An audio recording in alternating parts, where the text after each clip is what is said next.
Mina shitana rajim bismillahir rahmanir rahim Allahumma salli ala Muhammad wa ali Muhammad ama filal baga fo Mali kono Mali ko kan fefen yabana wakati la bi awla ga tanga shiruge ma me shiru shora baya hadra Zulfakhari Sherifi salam alaikum wa alaikum salam wa rahmatullahi wa barakatuh Sherifa yani ni wakati konna la donc ngale ka fin do labe me ka fo marché bulu da me ka ta dankari mi Ibrahim Bougar keta ka fangala aya ye a wakati kɔnɔna la i bɔra ka ɲɛfɔ jamanadenw maa si kana taa marché in kɛyɔrɔ la i kumana ka tila ka basigila na jamana kɔnɔ mɔgɔ kana bɔ sebi fɛn kana mɔgɔ sɔrɔ cogo min na an y'a mɛn marché kɛra mɔgɔ y'i ka kumakan labato folikan jumɛn b'i fɛ ka lase i kanubagaw ma ani maa min y'i ka kumakan labato Mali kɔnɔ. An bɛ sitanɛ gɛn ka sindi ni Ala tɔgɔ barikalen ye ka sɔli an kuntigi Muhammadul Mustafa kan a n'a somɔgɔw a n'a jɛɲɔgɔn ɲuman bɛɛ k'a fɔ bɛɛ ma salamu alaikum wa rahmatullahi wa barakatuh. An bɛ fɔlɔ an bɛ jamanadenw fo minnu bɛ ka an ka kumaw faamu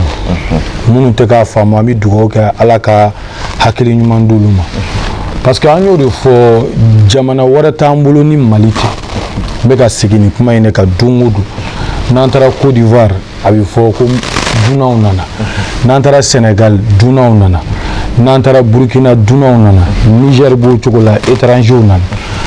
pour que an kana na taa kɛ étranger walima réfugiés ye jamana wɛrɛ kan n'an ye ko dɔ natɔ ye jamana kɔnɔ min bɛ na n'o ye an kan ka fɛɛrɛ kɛ k'an fanga di ɲɔgɔn ma k'an bolo di ɲɔgɔn ma min b'o bali mɔgɔ minnu b'o la k'u ladi k'u bilasira walima mɔgɔ minnu b'a la n'u bɛ k'a dabɔ a kama k'a yirula k'a fɔ u tɛ se n'a y'a sɔrɔ u bɛ k'a dabɔ a kama ka jamana ci de k'a yirula u tɛ se donc marche min kɛra n'o ye 5 juin marche yanni a cɛ an ye wulikajɔw kɛ k'a fɔ mɔgɔw ye n ko fitinɛ bɛ sunɔgɔ la ni mɔgɔ min ye fitinɛ lakunu i k'a dɔn Ala ka danga b'i kɔ ne m'a fɔ dɛ Ala kira de y'a fɔ al fitnatu naima la'ana Allahu man ayqazaha fitinɛ sunɔgɔlen don Ala ka danga bi maa kan maa min y'a lawuli ne ye nin kalan cogo min na Sunna karamɔgɔw y'a kalan ten Tijaniya karamɔgɔw y'a kalan Siya karamɔgɔw y'a kalan Mali dɔnnibaa bɛɛ daminɛ ni hadisa ye donc bɛɛ y'a ye an siranna min ye a kɛra an siranna jeli bɔn min ye jeli ma bɔn wa ne bɛ ka kuma silamɛw de fɛ ani hɔrɔn yalima an ko n'u k'a dabila n'u m'a dabila fitinɛ ma ye fitinɛ bɛ na ni balawu ye a bɛ na ni jeli bɔn ye a bɛ na ni ko minnu ye yalima a kɛra wa a ma kɛ kunu kasow b'a lajɛ kasoladenw y'a ɲini ka kaso da forcer o da forceli la ni ne ma fili mɔgɔ 8 ne sara o de fagara minnu sara mun de nana n'a ye parce que marche bɛ dugu kɔnɔ a fɔlen n'u ye ko président bɛna démissionner i jɔ an yɛrɛ k'an yɛrɛ ta walima jɔnni de y'u bila a la walima bɛnkan dɔ de bɛ yen quand même enquête kan ka dayɛlɛ ministre de la justice kan ka enquête dayɛlɛ k'a lajɛ mun de ye kasoladenw bila nin na k'u bɛ bɔ fo ka taa jeli bɔ est-ce que ni marche ko in kun tɛ nin kun bɛ kɛ parce que kuma min fɔra marche in na a bezi ka bon kumaba de don faama ka taa ka bɔ fanga la o ye kumaba de ye n'o fɔra dɔrɔn jamanaden bɛɛ hakili bɛ ɲagami parce que Ala de b'a fɔ ko fanga bila Ala de b'a fɔ n bɛ fanga ci mais mɔgɔw tɛ se ka fanga bila yen u tɛ se k'a bɔ yen kuranɛ y'o fɔ ni alimami min ko k'i bɛ fanga wuli ka bɔ yen i ye Ala de ka kuranɛ haya sɔsɔ ni wajulikɛla min ko fo n ka faama ka fanga wuli ka bɔ i ye Ala de sɔsɔ o de la an ye kunun kumaw lajɛ mɔgɔ minnu ma kalan an y'a mɛn olu da ko président ka démissionner minnu ma kalan i n'a fɔ politique mɔgɔ ninnu an b'a dɔn olu tɛ foyi ye Choguel Kokala Mayiga an t'o ka kuma jate o ye ministre kɔrɔ de ye ne t'o lamɛn fo ka taa n sa mɔgɔ min m'o lamɛn Choguel yɛrɛ b'a f'e ma de k'e ye saga de ye bilayi ni Choguel ye kuma fɔ n'e dara a la politique kuma fɔ n'i dara a la Choguel yɛrɛ b'e wele de ko saga ni mun ta ka kuma na i fɛ politique kuma na ko i bɛ ka taa n'i y'a la mun ta ka b'a fɔ k'e ye misi de mun ta ka ni Choguel n tɛ i bɛ ka ministre de ya u ye san hakɛ min k'a la k'u ka avenir dilan k'u denw ta dilan u ne jɛra a la o de la olu ka kuma ne t'o jate mɔgɔ min ka kuma bɛ jate o kun ye Diko ye mais Diko bɔra a ye kuma min fɔ k'a fɔ a da la an m'a m'a da kɔnɔ ko i bɛ ka démissionner an m'o m'a da kɔnɔ an y'o de fɔ n'a ye c'est à dire ne tɛ Diko contre la Diko ye karamɔgɔ ye ne yɛrɛ ye lasilikɛla ye ni ne ma di ko dɛmɛ diinɛ laseli la n t'a fɔ n b'a kɛlɛ abadan mais ni min tɛ bɛn ne kan ka di ko bali o la min tɛ bɛn ni min fana tɛ bɛn di ko yɛrɛ kan ka ne bali o la jamana a bɛ danger dɔ de kɔnɔ o de la an wulila ka nin kɛlɛ ninnu kɛ sinon an tɛ di ko contre la di ko k'a fɔ ko faamaw bɛ fɛ ka na ni kojugu dɔ ye diinɛ sɔsɔli dɔ ye a k'an lajɛ n'an ma fara a kan. na Sherifu yana tɛmɛ yɔrɔ la a k'an lajɛ n'an ma fara a kan ni Diko nana ni diinɛ kuma o kuma ye ko faamaw bɛ fɛ k'o tiɲɛ an farala k'a bɛɛ la ka Diko to conseil président la a ma deli ka na ni fɛn ye ko o nana ko bɛ jamana diinɛ contre la walima danbe contre la ni ne choix la ma fara a kan o ma kɛ kabi ATT clé an jɛra k'a bɛɛ kɛ fo bi n'a y'a ɲɔgɔnnaw fɔ an b'a kɛ komi ale tɛ conseil président ye tugun a tɛna se k'a da don olu la mais ni politiki ko fana nana politiki ko min n'a bɛna ni diinɛ tiɲɛni n'a bɛna ni jamana yɛrɛ cili ye an kan ka wuli k'a fɔ a ye a wagati tɛ yen a kuma tɛ yen parce que n y'o de fɔ siɲɛ caman Mali centre ɲagaminen don Mali nord ɲagaminen don ni y'a ɲagamina a bɛ kɛ cogo di an sirannen don minnu ɲɛ terroriste minnu ɲɛ olu de bɛna fanga sɔrɔ parce que anw fɔra ɲɔgɔn kɔ ka ban ala yɛrɛ ko ten k'an kana fɔ ɲɔgɔn kɔ ko n'o tɛ an bɛ dimi ɲɔgɔn kɔrɔ n'an dimina ɲɔgɔn kɔrɔ ko jugu bɛ s'an na bon mɔgɔ min bɛ guerre la guerre bɛ jamana min kan jɔn bɛ taa fɔ président ma ko ka démission mais comme an m'a mɛn a yɛrɛ da a ma sɔn k'a kuma fɔ minnu y'a fɔ u b'u kun fɛ parce que an b'olu dɔn dɔ b'a la u bɛ film tourné kɛ tan t'a dɔn Cheikh Umar de don voilà bon e k'olu yɛrɛ lajɛ o bɛ se k'a fɔ cogo di ko jamana ɲɛmɔgɔ ka taa ni dalilu jumɛn an ɲɛ bɛ sɔrɔdasi kɔrɔ dɔw démissionnelen fana la jama la o kuma cogo man ɲi bɛɛ b'o dɔn Mali kɔnɔ yan o bɛ kuma ni yiri guerre modèle minnu ni fɛn minnu ye n'i ye sariya sɔsɔ ka se degré dɔ ma i bɛ ka to yen a mɛn o mɛn sariya bɛ boli kan dɛ u fara ɲɔgɔn kan k'u bɛ taa IBK ka so est ce que nin yɛrɛ nin y'a kɛcogo ya aw ni IBK bɛ se ka ɲɔgɔn ye ka sɔrɔ nin tɛ o n'a bɛ fɛ ka min fɔ a ye a ye audience ɲini a fɛ a ka taa fɔ ye mais ka fitinɛ wuli mɔgɔw ka taa sa ka fitinɛ wuli kunu mɔgɔw sara jeli bɔnna kunu mɔgɔw joginna wa ba nini ni fa nini tun bɛ fan bɛɛ Diko yɛrɛ bɛna taa mun fɔ ala ye nin na a ma nɔgɔn mɔgɔ dama min y'anw fa n'an ba nini anw ka mɔgɔ kelen tɛ yen a bɛ kun min na k'a fɔ ko Diko bɛ ta k'a nini walima k'a fa nini k'a ba nini o t'anw ka kalanden na a t'an nɔfɛ mɔgɔ tɛ mais kunu anw ka da la u tɛmɛtɔ bamuso bilen nini fa nini bilen a preuve b'an bolo u bɛ ka an nini ka tɛmɛ wa kuma jugu tɛ yen u ma min fɔ fagali kuma tɛ fagali agresseli tɛ agresseli mais anw t'o kɛ ne kɔni bɛ min fɔ n ye min bɛ politiki mɔgɔw yɛrɛ fana da ko wayi ko IBK ka ko ni IBK taara ko olu bɛna constitution de yɛlɛma ko ka na ni IBK n'a ka gouvernement bɛɛ bɛ taa donc an bɛna segin tuguni an kɔ an bɛna segin san 20 san 30 en retard ne m'a fɔ n ko mɔgɔ min i ka hakilina min k'a fɔ IBK kan k'i kana fɔ ni IBK ye ko dɔ kɛ n'a ma bɛn ni gouvernement ye ko dɔ kɛ n'a ma bɛn a y'a dénoncer a y'a yira k'a fɔ a ye nin kɛ a ma bɛn ne ka problème t'o la mais président ka démissionné an bɛna constitution yɛlɛma ni constitution yɛlɛmara an bɛna segin an kɔfɛ tuguni députés bɛ taa assemblée bɛ ci président yɛrɛ bɛ taa premier ministre bɛ taa ministre kuraw bɛna taa o budget a n'o wariw o miliyari olu m'o jateminɛ o kɔfɛ u bɛna union européenne union africaine CEDEAO olu y'a yira k'a fɔ ni mɔgɔ o mɔgɔ y'i magari i ka jamana constitution na u bɛ embargo k'i kan donc bɛɛ ye Sanogo ninnu ka wagati la embargo kɛra Mali kan embargo jugumanba tile damadɔ maliyɛn bɛɛ fa tun na don an bɛɛ la halisa an filɛ o kɔlɔlɔ la partenaire minnu tun bɛ na Mali la kabini Sanogo ninnu ye coup d'état kɛ fo bi a 80% ye Mali bila a 20% min fana b'an bolo olu fana bɛɛ ka mɔgɔw bɛna fɔ a y'a rentrer c'est à dire ni ko bɛ sen na an b'a dilan ni hakili de dusu ani jama o tɛ se ka foyi dilan la an y'a fɔ n k'u ka sabali nin tɛ nin wagati ye et puis wallahi billahi min kalali kuranɛ la politiki mɔgɔ ninnu hali sini ni IBK ko k'u kana ni kuranɛ cɛ u bɛ na a bɛɛ ni ala ni kira cɛ ni Muntaka wo ni Choguel wo wallahi billahi tallahi ninnu bɛ place ɲini de la wallahi wa IBK ka mɔgɔ kɔrɔw de don Muntaka t'ale baara kɛ IBK bolo k'a kɛ Choguel Maïga y'a k'a bolo Choguel Maïga de ko ye porte-parole ale de ko solution foyi tɛ jamana in na ni IBK tɛ IBK y'a sɔrɔ dingɛ de kɔnɔ an b'o de gɛlɛya kɔnɔ ale yɛrɛ de da o fɔ an ye donc maliyɛnw n'a b'a ka droit ɲini a y'a ka droit ɲini an tɛ mɔgɔ balo la école maître n'a b'a ka droit ɲini a y'a ɲini y a pas de problème écoledenw a y'a ka droit ɲini bɛɛ k'i ka droit ɲini minnu ko voté kɛra cogo dɔ la a bɛɛ k'a ka droit ɲini anw tɛ kɛlɛ kɛ nin si la ne suala tɛ bɔ k'an da don nin si la mais ne ka wajibi de don ni ne ma kuma ala ka danga bɛ ne kɔ o ye mun ye ni mɔgɔ min ko président ka taa président dun taali kɔfɛla anw ɲɛ b'o la o halaki ka bon ka tɛmɛ a bɛɛ kan anw bɛ bɔ k'o de kuma fɔ n'o tɛ IBK ko tɛ mɔgɔ bɛ ka nɛni ni mɔgɔ sugu bɛɛ bɛ k'i nɛni mɔgɔ modèle bɛɛ mɔgɔ dɔw yɛrɛ bɛ yen nɔ olu bɛ ka kuma dɔ f'i ma ni jamana ko sababu tɛ i b'i yɛrɛ sanuya o ma a si jugu n'a a mɔgɔ sugu bɛɛ si jugu i yɛrɛ bɛ dɔw ye ko nin bɛ k'i dɔgɔya mais ni jamana ko tɛ a se ka kɛ o de la wari t'a to ko ne ka nin kɛ ko minnu bɛ wariko kuma ni fɛnw na u t'anw dɔn nin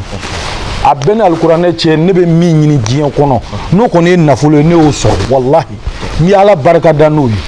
n m'o sɔrɔ faama bolo n m'o sɔrɔ waritigi bolo ne y'o sɔrɔ ni n ka baara ye nga wajulu min diyara ala ka jɔn ye donc u bɛ kuma minnu fɔ wariko kuma faamaw bɛ karamɔgɔ bɛ bonya u bɛ wari di bɛɛ ma Diko yɛrɛ y'o seereya a ka kuma daminɛra n'o de k'a ye wari caman minɛ IBK ye wari caman ba d'ale ma wa hali sini n'a y'a d'ale ma ale b'a minɛ mais u t'ale bali k'a ka baara kɛ an fana ta y'o de n'a ye fɛn min ye n'a tɛ bɛn an b'a fɔ mais o kɔrɔ tɛ an ka taa sigi k'a fɔ an da la ko président ka démission ne yɛrɛ ye Mutakata lajɛ kɔnɔ ka Choguel Kokala Maïga lajɛ ani siniman bɔla in ne ko n ko tiɲɛ na n ko ninnu y'anw kɛ saga ye u bɔra sagaya la u y'an kɛ misi ye ninnu kɔni ko gere de b'anw maliyɛnw kun o de la u kumana cogo min na Diko ma sɔn ka kuma ten o diyara n ye Diko i ka droit ɲini i ka droit ye i ye karamɔgɔ ye k'a fɔ faama ye nin ma ɲɛ nin tɛ bɛn a fɔ jamanadenw a y'a ka droit ɲini mais président ka taa a y'o bɔ aw da président élila démocratiquement o de b'a la ta n'an y'a kɛ ni président yɛrɛ sɔnna ka taa donc an bɛna an si kɛ nin na toujours ni président dɔ nana an bɛ wuli o kama o bɛ taa o tɛ jamana lasegin quoi président wuli bɛ jamana lasegin kɔ san 100 de an filɛ ATT de ta kɔlɔlɔ n'a dingɛ kɔnɔ an ma bɔ o kɔnɔ fɔlɔ k'a bɛna an na don dɔ wɛrɛ kɔnɔ sinon an tɛ mɔgɔ si contre la ala k'an bɛ sababu ma. Solution la n'an bɔra yen a n'a ye Mamu Diko ka kuma laban na kunun a ye kuma farima dɔ fɔ min ye maa siran o b'a u ye bɔli min kɛ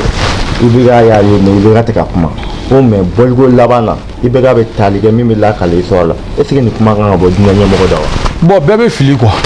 o yɔrɔ ye fili ye k'a fɔ parce que n'i sera o yɔrɔ ma mais an b'a hakili lajigin dɔrɔn o ye ala de ye ala de bɛ se k'o kɛ quoi ko nata k'o fɔ ka sabati o kan o ye ala de ye alimul ghaibi wa shahada donc Diko a bɛ se ka fili a filila o yɔrɔ la k'a fɔ ko IBK nin kɔfɛ a bɛ taga cogo la histoire b'o lakali donc ale ye ala ka gundo dɔ ka sɔrɔ a ma se et puis ale ye ala y'a fanga d'a yɛrɛ ma ka sɔrɔ a ma kɛ donc o ye filiba de ye o camanba fɔra o camanba fɔra bɔli baden kɛra olu bɛ bɔ u bɛ kuma minnu fɔ dugu kɔnɔ a ɲan'u ka bɔ u ye kuma min fɔ n ko ɲan'u ka bɔ ale ka porte parole ma fɔ wa ko walayi bilayi talayi la ilaha illallah ko IBK bɛ taa u ko ka meeting kɛyɔrɔ la ko ɲani 18 heures cɛ an bɛ heure jumɛn na sisan IBK ma taa o olu mana n'a ye o hali IBK mana n'a yɛrɛ ye peut-être kunfin ni kuma bɛ baro de la IBK mana n'a yɛrɛ ye hali maliyɛnw mana ni IBK ye ala de nana n'a ye n'a ka di ala ye IBK tɛ si fanga la mais n'a ka d'a ye IBK ka san 100 k'an kunna bilahi an tɛ se k'a bɔ yen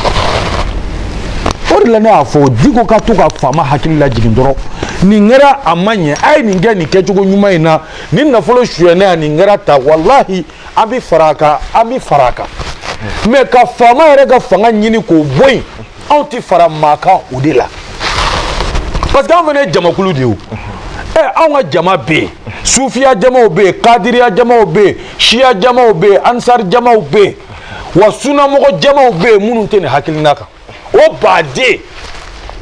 suna yɛrɛ sira kan ka bɔ i ka jamana faama kɔnturu la haramu yɛrɛ don suna sira kan suna sira kan mɔgɔ min mana bɔ ala sultan ni o ye haramu ye i tɛ bɔ i ka faama contrôle la n ko suna sira kan dɛ n b'a fɔ silamɛya ta sira bɛɛ diko yɛrɛ bɛ sira min ka haramu o la suna mɔgɔ caman bɔra u ye ala ta fɔ a ye n bɛ fɛ k'a f'i ye dɔrɔn nin tɛ tagabolo ko tɛ et puis siya ko fɛnɛ tɛ n'i ye mali jate minɛ bi maliyɛn min b'a kan ko président tɛ taa o de ka ca n'o tɛ n'o y'a sɔrɔ ni président ka tagali ko o de tun bɛ maliyɛnw hami na kunu jama tun bɛ na fo maliba rond point na mais olu ye jama min na bɔ 5 avril ni jama o cayara ni nin ye siɲɛ 3 5 avril jama cayara ka tɛmɛ nin kan siɲɛ 3 parce que 5 avril ko kun ye jamanadenw ka hami k'o yira ani ko caman wɛrɛ mais zena tɛ ko président ka taa mɔgɔw tora so mɔgɔ dɔw bɔra n'u bɔra u y'u ka fɛn kɛ parce que u ka droit fɛnɛ don u k'a fɔ mais a man ɲi an ma an fɛnɛ ka droit o ye k'o fɔ donc an ka droit ye min ka kangari da maliyɛnw an ka sabali an ka to jamana in kɔnɔ ni hɛrɛ ye o de da ka dana n'a ye fitinɛ wuli a kɔnɔ walahi bilahi n'a cira a bɛ kɛ baara y'an bolo ne ye question minnu posé toujours a posé len bɛ est ce que u ye ne ka kuma yɛlɛma quoi k'a fɔ ko ne ko ni président taara ko mɔgɔ tɛ yen min bɛ jamana mara ko an tigɛra maliyɛnw na non mɔgɔ miliyɔn min bɛ se ka mali mara mais jɔn de bɛna sɔn k'i sigi jɔn k'i mara n b'o de ma k'a sɔrɔ élection tɛ n'i y'a ye IBK ka sigili bɛ kun dɔ fɛ dɔ b'a ale kalannen don ni IBK ye a bɛ kodɔn ni IBK ye o tigi bolo mais n'i y'a ye a bɛ jɛn n'a IBK ka mara a ka kɛ IBK ka ministre ye walima a ka kɛ directeur ye yɔrɔ dɔ la n ko b'a miiri de ko élection de y'a sigi jamana sariya de y'a sigi mais ni jamana sariya ma mɔgɔ sigi a ye jamana sariya yɛrɛ k'o wuli k'a bɛ na ni président dɔ ye ko an ka bɛn o kan yalima jɔnni ni an ma se ka bɛn a kan sisan an bɛna bɛn a kan président talen kɔfɛ la o tuma na n'an tɛna bɛn a kan jɔnni de bɛna sɔn jɔnni ye politiki tɔn dɔ bɛna sɔn dɔ ye wa est ce que adama bɛna sɔn IRD ye wa RPM bɛna sɔn olu ye wa an k'o bɛɛ bɔ yen diinɛ sira kan yalima sunamɔgɔw bɛna sɔn k'u sigi ka anw lajɛ wa yalima tijaniya mɔgɔw bɛn'u sigi ka sunamɔgɔw lajɛ wa jɔnni de bɛna sɔn jɔnni ye ne ka m'o de ma yalima députéw bɛna sɔn ɲɔgɔn ye wa assemblée président wa jɔnni sɔrɔsiw bɛna sɔn ɲɔgɔn ye wa bere rouge bɛna sɔn wa bere vert bɛna sɔn wa Sanogo ka coup d'état kɔfɛ bere rouge ni bere vert ma tila ka ɲɔgɔn faga yan a su kɛra joli donc an bɛna bila o crise ɲɔgɔnna de la o de la mɔgɔ minnu ye nin ko in faamu a diyara ne ye politiki tɔnbaw y'a faamu an ka jeune leaderw y'a faamu k'a daminɛ yan ka taa Faransi ka na Mali yɛrɛ kɔnɔ yan minnu ye nin baara in kɛ ne bɛ dugawu kɛ k'u kana mɔgɔ dɔgɔya mais k'u ka hakilinaw defa k'u kana mɔgɔ dɔgɔya k'u ka hakilinaw defa an bɛ bɛɛ fo ne tun bɛ se ka ladilikan min fɔ ko in na o ye nin de ye Diko k'a fɔ kɔni ko président a bɛ taa histoire b'a lakali ni Diko y'o fɔ a y'i jɔ ala jɔyɔrɔ la a ka bɔ ala jɔyɔrɔ la a kana jɔn jɔyɔrɔ la n bɛ se ka min fɔ a ye o ye wa n t'a contre la hali sini bilahi la alil azimi n bɛ seli a kɔfɛ ne bɛ seli a kɔfɛ maa dama a ko la ilaha muhamadu rasulullah o de la ne mana marabaliw ye nin ni fɛnw na ne bɛ fɛ Diko k'a farati kosɛbɛ parce que a bɛ ka don danger dɔ kɔnɔ délinquants ni maalankolondenw ni maafuden dɔw bɛ ka tugu a kɔ o bɛna problème na s'a ma dɛ karamɔgɔ nɔfɛ jama a b'a don ta mɔgɔ min bɛ karamɔgɔ nɔfɛ a b'a don ta o tɛ tamasere ɲuman ye karamɔgɔ ma dɛ surtout alimami o de la kunu n y'a souligné u ye parce que n ɲɛ bɛ Diko dontɔ la sira dɔ fɛ min man di ne ye a delila ka kan ka o conseil président donc silamɛya tɔgɔ ba b'a kan u ye juma seli heure sera o bɛɛ ye juma seli a bɛɛ o diyara ne ye mais juma jiginnen ka taa bila fo Lazara la u tilala fo 17h45 u tilala o de la mɔgɔ si ma wuli ka Lazara seli a ma fɔ mɔgɔ ye a ye t'aw seli u ye jama selila ɲɔgɔn fɛ juma la cogo min na an kan k'u selitɔ ye ten parce que kira ni a ka sahabaw tun bɛ seli bamuru jukɔrɔ kalabiyɛn jukɔrɔ jeli bɛ ka woyo u bɛ ka seli mais jamana ko dɔrɔn meeting dama dɔrɔn o heure la n'a fɔra ko seli heure bɛ se Diko bɛ yen olu si ma se ka bɔ k'a fɔ mɔgɔw ye k'a ye seli heure sera o bɛ ne dabali ban o la ne tun bɛ fɛ k'a fɔ dɔrɔn u k'u hakili to diinɛ yɔrɔ in na parce que ni politiki yɛrɛ y'i bɔ diinɛ la a ma ɲi dɛ ni politiki bɔra diinɛ la politiki ma n'i bɔ diinɛ la o ma ɲi an tɛ se k'a fɔ ko i kana politiki kɛ i ka droit don mais toujours diinɛ bonya n'a ye diinɛ de kɔrɔta ka tɛmɛ a kan o de ka ɲi donc diko ninnu ka u hakili to diinɛ yɔrɔ la k'u hakili to danbe yɔrɔ la k'u hakili to a la est ce que n'an ye nin kɛ a kɔfɛla ye mun ye anw siranna kɔfɛla ye nin ye sinon jɔn de bɛ se ka wari dɔ di i ma nin na k'i bɛ bɔ k'i sigi nin na k'i yɛrɛ bila danger la k'i yɛrɛ bila nɛnigɛlaw da kɔnɔ k'i yɛrɛ bila mɔgɔ sidɔnbali dɔw da olu k'u ta f'i ma wallahi billahi ni jamana kɔsɔn tɛ ni ne ka diinɛ tɛ n wajibiya ka n da don n ka faso kungo la wallahi n tɛ n da don a la parce que n tun bɛ n farikolo sanuya dangatɔ dɔw ka nenini ma maalankolon dɔw ka nenini ma sijugu ka dɔ fɔ n ma n tun bɛ n farikolo sanuya o ma mais n ka diinɛ kama ani n faso kama n b'a kɛ sinon miliyariw proposera anw ye kow la yan miliyɔn caman proposera anw ye yan mɔgɔ minnu nana ni projet bolokoli projet ni fɛnw yan u nana wari sugu bɛɛ d'anw ma an b'a minɛ anw tɛ wari minɛ k'an ka diinɛ feere mɔgɔ si tɛ dugukolo kan min bɛ se k'a fɔ ne choix la nin minɛ i ka nin fɔ o tɛ yen o ne ye nin kɛ ala kama de i bɛ ka kama tɛ dɛ ala kama mali kama o la an jabajɛlen don an bolo bɛ kuranɛ kan k'a fɔ an y'a kɛ ala kama an faso kama de foyi wɛrɛ tɛ wa an tɛ diko yɛrɛ fana contre la seli ɛri ko in n'i y'a ye n y'a publier kunun n ka page kan a ye n choqué de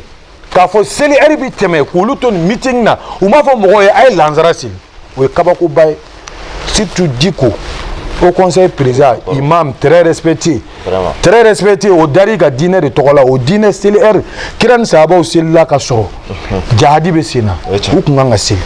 ala k'an bɛ sababa ma ala ka hɛrɛ kan Sherifu kɔfɛ an y'a mɛn u ka kuma laban na u ko nin kɔfɛ u bɛna marché wɛrɛ boloda ni fanga m'u ka kuma mɛn mais i yɛrɛ y'a fɔ ko Diko ka kuma la ko ale ma démission ko fɔ mais an ye a ka porte-parole min Kawu Jim bon e bɛ k'o min fɔ nin ye ale tɛ sa ale to yen kan k'o ka kuma yɛrɛ fɔ nin ye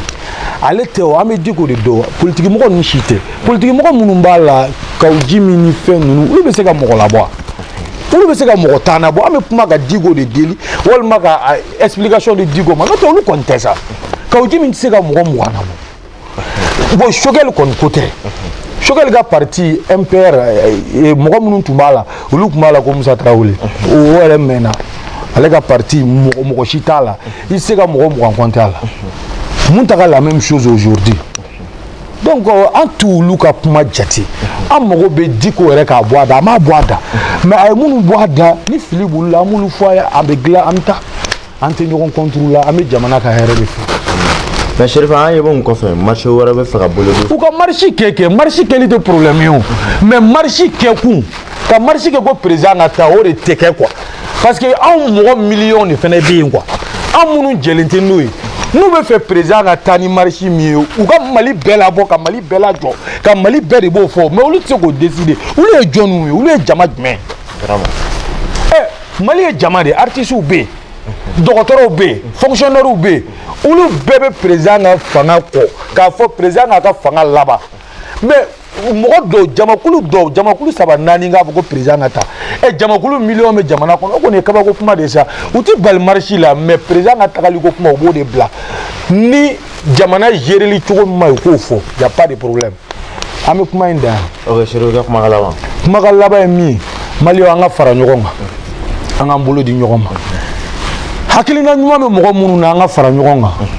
halisa n b'a ɲini Diko fɛ ani jamana ɲɛmɔgɔw ka bɛn o de ka ɲi kuma bɛɛ ni nin ye ale kan ka to a sigilen de Diko